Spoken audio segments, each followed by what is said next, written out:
Bienvenue dans ce deuxième épisode consacré au cycle de l'eau. Le SICASIL veille jour et nuit à la production et à la distribution de l'eau sur le territoire de Cannes, Pays de Lérins. Direction le centre de supervision, ouvert 24 heures sur 24, 7 jours sur 7. Donc le SICASIL, c'est l'organisme public en charge de la gestion de l'eau potable dans l'ouest des Alpes-Maritimes, sur un périmètre plus large que la communauté d'agglomération Cannes-Pays de Lérins, qui regroupe les communes de Cannes, Le Cannet, Mandelieu, Théoul-sur-Mer et Mougins.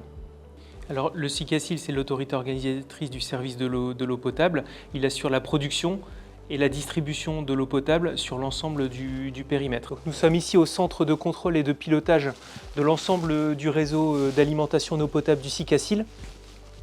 Donc, géré par SOO, c'est un centre de pilotage qui est ouvert 24 heures sur 24, 365 jours par an, et qui permet à la fois de piloter l'ensemble des ressources.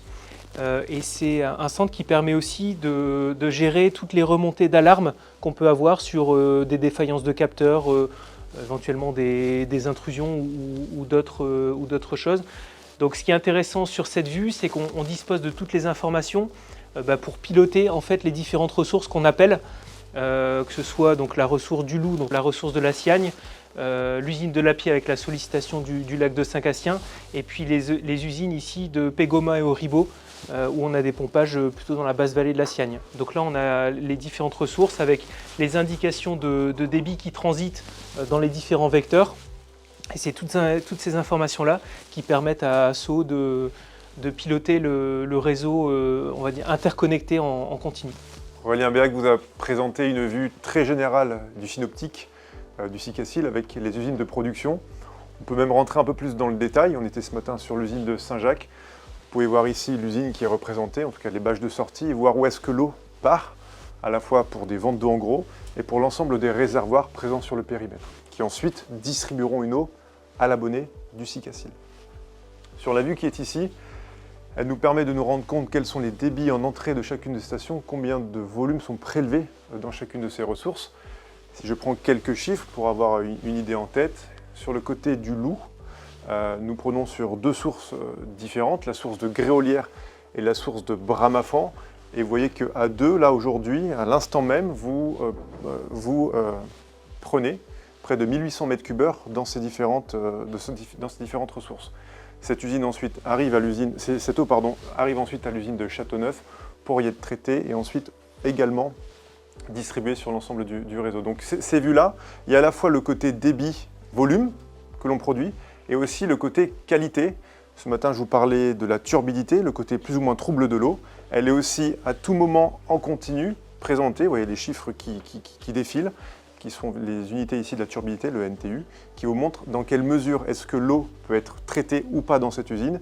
Et ce qu'on évoquait aussi, c'est que ce synoptique étant interconnecté, si je reprends les mots du directeur présent ici, qui nous montre qu'en fonction de ces qualités d'eau, on peut ou pas prélever l'eau à cet endroit et éventuellement la prendre ailleurs pour la distribuer aux abonnés. Donc c'est vraiment ce qui est intéressant dans ces synoptiques, c'est de voir l'interconnexion, qu'à tout moment, l'eau peut venir de partout sur ce périmètre. Cap sur la station d'épuration où les eaux usées de 8 communes sont traitées avant d'être rejetées en mer ou tout simplement réutilisées après désinfection. Donc les principales sources des eaux usées sont majoritairement les foyers, les eaux usées consommées par les usagers, une fraction qui vient des industriels et puis une petite partie d'eau de pluie lorsque les prises d'étiage sont ouvertes. Lorsqu'il pleut, la station va récupérer les premières heures de pluie qui sont chargées en polluants. Donc la station d'épuration à Coiva traite les eaux du bassin versant cannois. 8 communes sont raccordées sur le système assainissement. Et donc les eaux usées vont transiter par un collecteur principal au bord de mer et venir jusqu'à la station d'épuration. Sur la station d'épuration, on va faire différents traitements. Le premier, qui est le pré-traitement, va enlever tout ce qui est gros déchets, sable, graisse qui est dans l'eau. Ensuite, on a un traitement biologique où les bactéries vont venir finalement pour se nourrir, manger la pollution qu'il y a dans l'eau. Et ça va nous permettre ainsi d'épurer l'eau. Et dernière étape, c'est l'ultrafiltration de l'eau. Donc on va séparer toute la partie solide de l'eau, ainsi qu'une grande partie des bactéries et des virus qui seront retenus par le système membranaire. L'eau, une fois traitée, va partir en Méditerranée par un émissaire qui est à 1 km du rivage et 80 mètres de profondeur. Donc une partie de l'eau usée traitée va être orientée pour la réutilisation des eaux. Donc elle va subir un traitement UV pour abattre le reste de bactéries et virus qu'il y a dans l'eau. Et donc va ensuite être distribuée soit au golfe, soit pour des camions qui vont faire du nettoyage de voirie. Du captage à la distribution, du traitement à la réutilisation, le SICASIL, SOHO ou encore la station d'épuration Aquaviva veillent chaque jour à la bonne gestion de l'eau sur notre territoire. Ces 2 épisodes nous ont plongé au cœur des enjeux de l'eau, essentielle et précieuse.